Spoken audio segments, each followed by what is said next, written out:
Hi, I'm Dave DeWitt, and today I'd like to talk about what the Bible says about the far distant future. The Bible ends with a look at the future.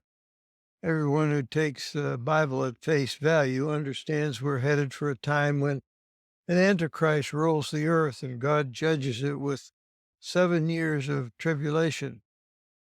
This ends with the second coming of Christ, followed by a 1,000-year reign of Christ on earth, followed by a great white throne judgment. But then what? In Revelation 21 and 22, God seems to be giving us the introduction to his new book, the one he'll write in the far distant future. The dynamic contribution Jesus made to prophecy was to add an eternal perspective. Although the Old Testament allows for an eternal hope, its primary perspective of the future is a kingdom on earth which fulfills God's promises to Abraham. The author of Hebrews tells us by faith Abraham was looking for a city which has foundations, whose architect and builder is God. Like the Old Testament prophets, Jesus taught the same sequence of events listed in Matthew 24 and 25.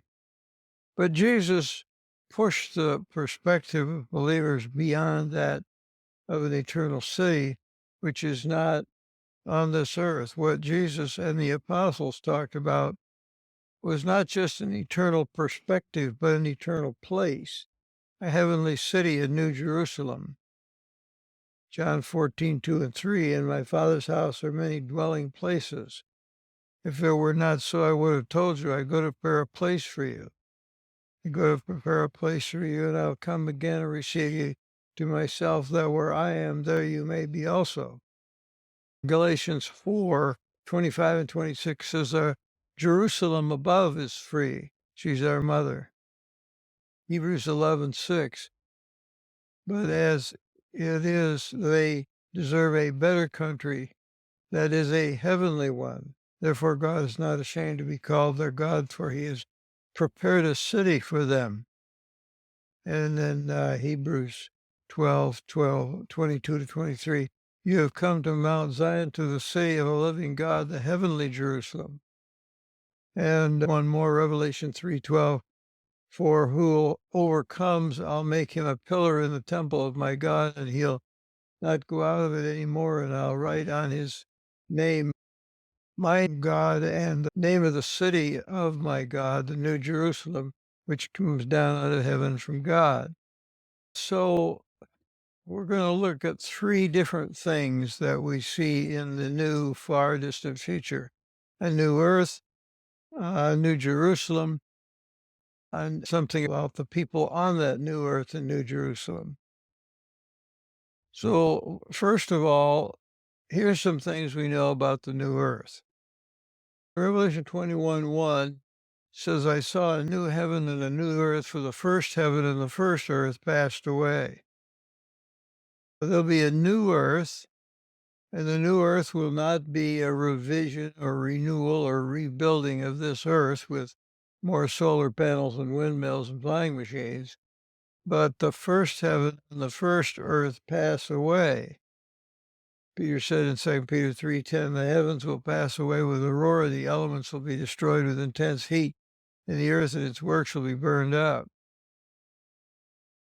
There are some confused teachers saying heaven is a place on earth, title of a 2009 book by Michael Whitmer, although several others also promote this confusion.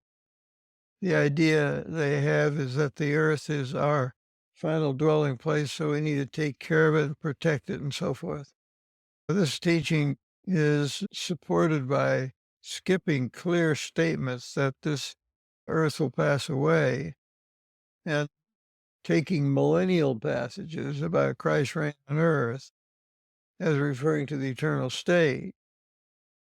It seems these teachers think they have a better understanding of the biblical text than the great teachers all through history, say Augustine, Aquinas, Luther, Calvin, Wesley, Edwards, Moody, Lewis, Ryrie, Walvoord, Pentecost, and McGee. I know of no biblical scholar at any other time in history who taught heaven's a place on earth. This earth operates with the laws of thermodynamics, and the second law shows that everything is wearing out, slowing down, and dying. The new earth operates by completely different laws. It allows for an eternal existence. The new earth will be surrounded by a new heaven. In the Bible, the word heaven is used three different ways. One, the atmosphere surrounding the earth. Two, the universe of stars, galaxies, and constellations. And three, the place of the presence of God. Here it probably refers to the atmosphere surrounding the new earth, although if in the distant future there are things like stars and galaxies, they'd probably surround that new earth too. So the new heaven may be a reference to the new atmosphere or the new stars. The new earth has no sea. The only descriptive comment we're given about the new earth is that there's no longer any sea. Undoubtedly, that means there's no large bodies of water. It could just mean that there's no salt water, but the word sea is not confined to salt water in the Bible. The absence of large bodies of water is a huge difference between this earth and the new one. On this earth, the oceans cover 71% of the earth's surface, and it contains 97% of the earth's water. All the details are not necessary for our discussion here, but suffice it to say that on our planet, on our earth, the seas are crucial for our existence. Life here depends on a huge bodies of water. There is water in the new earth, at least in the New Jerusalem. John said, "Then he showed me a river of water of life, clear as crystal, coming from the throne of God and of the Lamb." But it does not accumulate into large bodies of oceans. The new earth is very large. The New Jerusalem, as translated by the New American Standard Bible, is 1,500 miles. Its length, its width, its height are equal. That's an approximation, of course, but it's not a metaphor. It means it's a cube or a pyramid, something like a mountain maybe. Its base would be approximately the distance from Detroit to San Antonio to San Francisco to the Canadian border, and then back to Detroit. But a city 1,500 miles high would never fit on this earth. Satellites orbit this earth between 80 and 1,200 miles high, but most satellites orbit at around 200 miles above the earth. That means that the New Jerusalem is 7.5 times higher than where the satellites orbit the Earth. Airliners fly at approximately, well, their maximum height is 40,000 feet, which is 8 miles. The New Jerusalem is about 200 times higher than that. So if you take a long trip on an airliner, look out the window and imagine the top of the New Jerusalem being 200 times higher than you are. The new earth is lighted by the New Jerusalem. Revelation 21, 23 to 25. The city has no need of the sun or the moon to shine on it, for the glory of God has illuminated it, and its lamp is the Lamb. The nations will walk by its light in the daytime, for there'll be no night there. John does not say there's no sun or moon, but it doesn't sound like there is, or they aren't significant. The old Earth orbit around the sun is what gets us warmth and light from the sun. But the sun's light also emits radiation, which is lethal for most planets close enough to a star to be warmed by it, like Mars. Except our Earth has a magnetic field that deflects the radiation, allowing us to be warmed safely. All that is completely different with the new Earth, where its needs are being met by the light supplied by the New Jerusalem. Now, some things we can know about the Holy City. The New Jerusalem, the Holy City, comes down out of heaven from God. John 14, 2-3, I go to prepare a place for you. If I go to prepare a place for you, Jesus says, I'll come again and receive you to myself, that where I am, there you may be also. It seems that between his first and second coming to earth, Jesus is preparing a place for his disciples. The point is not that it takes a certain amount of time to do that, but rather that there'll be a place prepared for believers, presumably from all ages, by Jesus in some heavenly realm. We also know that the holy city, the New Jerusalem, will be the dwelling place of God. In Revelation 21:3, and I heard a loud voice from the throne saying, behold, the tabernacle of God is among them, and he'll dwell among them, and they shall be his people, and God himself will be among them. John reported, I saw no temple in it, for the Lord God, the Almighty, and the Lamb are its temple. A temple is a place for worshiping God when God's not personally manifested in that place. But in the holy city, sitting in the new city, in the new earth, God's dwelling among his people. So God's pictured as a tabernacle, a temple. We are also told that the holy city, the New Jerusalem, will be a place without suffering. Revelation 21:4 says, you'll wipe away every tear from their eyes. There'll no longer be any death. There'll no longer be any mourning or crying or pain. The first things have passed away. In 22:3-5, it says there'll no longer be any curse. And the throne of God and the Lamb will be in it, and his bondservants will serve him. John heard a loud voice from the throne, reminding him that the first things have passed away. We already know that means the first earth, the first heaven passed away. But now John is told it also includes the curse on the first earth. The fall of Adam and Eve was accompanied by death and suffering. We live on an earth which, although magnificently balanced, is also a place of suffering. But in the vision of the apocalypse, John received word that this present suffering would all pass away. Specifically, he's told 4 things will pass away: death, mourning, crying, and pain. We also learn that the New Jerusalem will be very colorful. We're told the new earth is very large compared to ours because we know the size of the New Jerusalem, 1,500 miles by 1,500 miles by 1,500 miles high. But we know more. We know that in Revelation 21:11-14, her brilliance was like a very costly stone, as a stone of crystal clear jasper. And verses 18-21, the material of the wall was jasper, and the city was pure gold like clear glass. The foundation stones of the city, the wall, were adorned with every kind of precious stones, and then he lists all the stones. The 12 gates were 12 pearls.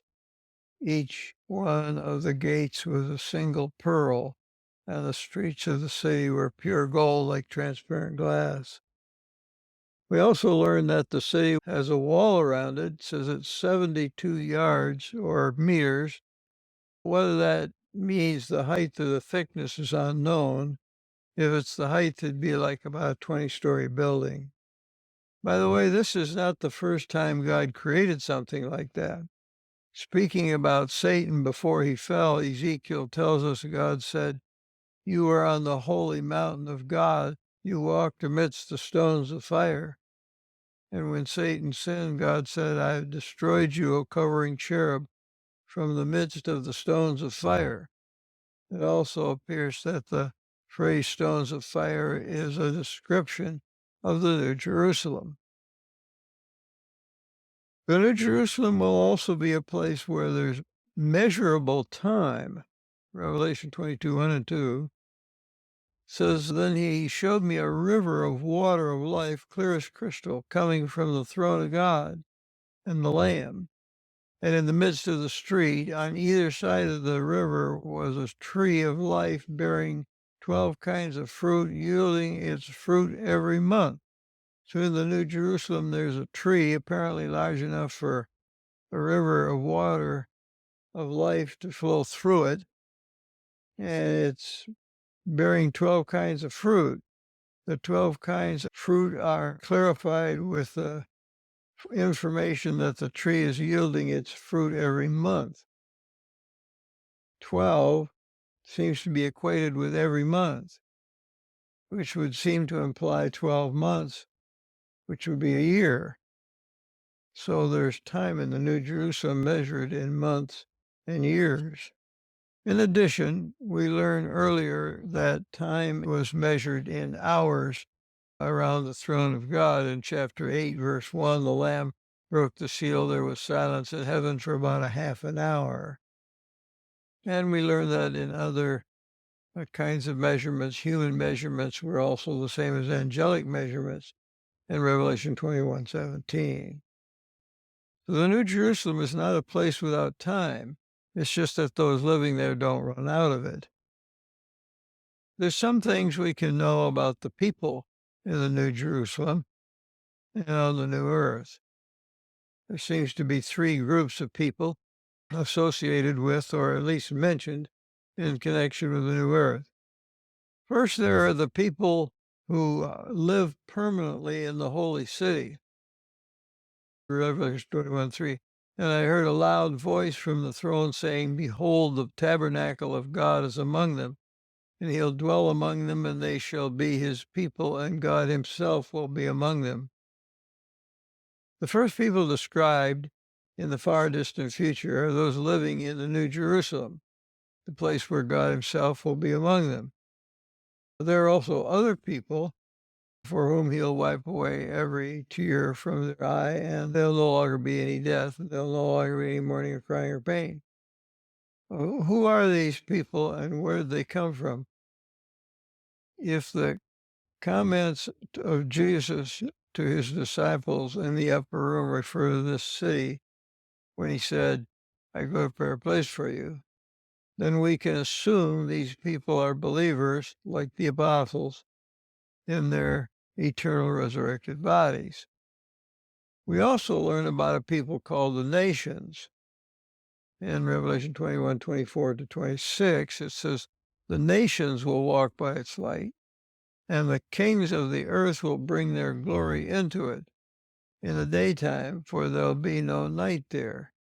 Its gates will never be closed, and they'll bring the glory and honor of the nations into it. 22:1 and 2 talks again about the leaves of the trees were for the healing of the nations. 22:14 says, blessed are those who wash their robes, for they may have the right to the tree of life and may enter into the gates into the city. Now, the word for nations is a very common word, ethnos, which can mean a race, Gentiles, or nations. This is the Greek word the Jews use for Gentiles, and the word Jesus used for those he commanded the apostles to go make disciples of in the Great Commission. So who are these people? Where did they come from?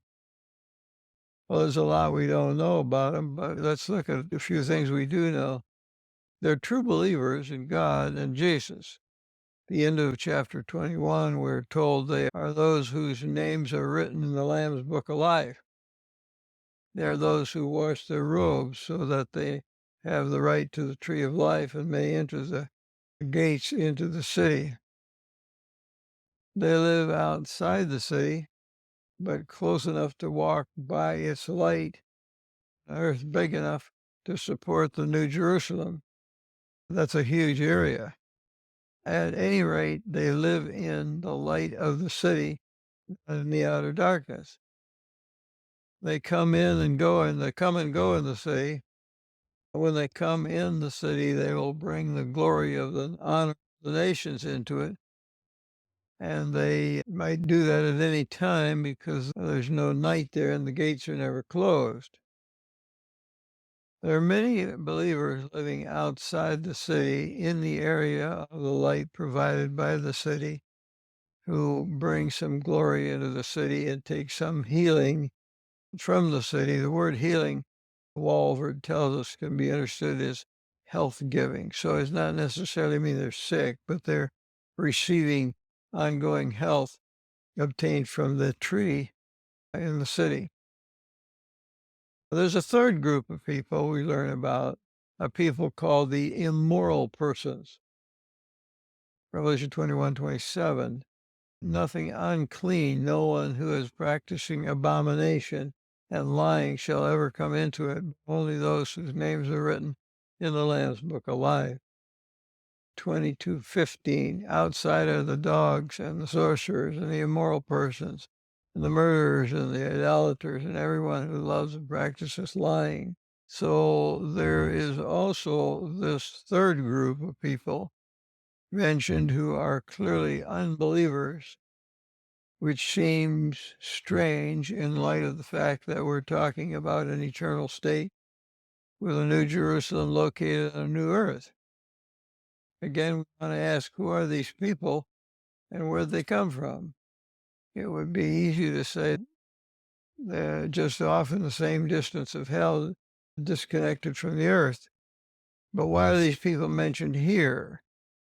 Well, we know unbelievers from this earth are cast to a place that Jesus called a fiery hell. Apostle John told us, if anyone's name is not found written in the book of life, he's thrown into the lake of fire.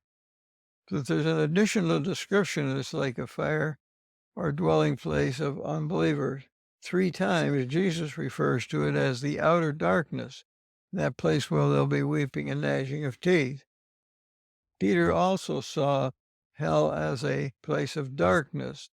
Speaking of demons, Peter said God cast them into a hell and committed them to pits of darkness reserved for judgment.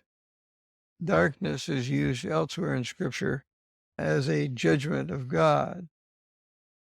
There's no way to fill in all the blanks, but we can observe that of a huge earth compared to ours, lighted by a holy city, there's a mention of a people who are outside the city without access to it. And if the new earth was spherical, like our old one, but lighted by a holy city rather than the sun, then it would be reasonable to assume on the opposite side from the city is a place of outer darkness or pits of darkness, which, like a lava flow at night, could also be a lake of fire. We cannot know this for sure, but we do know that contrasted with those whose names are written in the Lamb's book of life, who will bring their glory and honor into the nations into it, no one practices abomination, lying, or shall ever come into it. Well, thank you for listening. A longer paper and more references are available on our website, relationalconcepts.org. That website also has our study book on prophecy if you're interested in a more thorough study of the subject.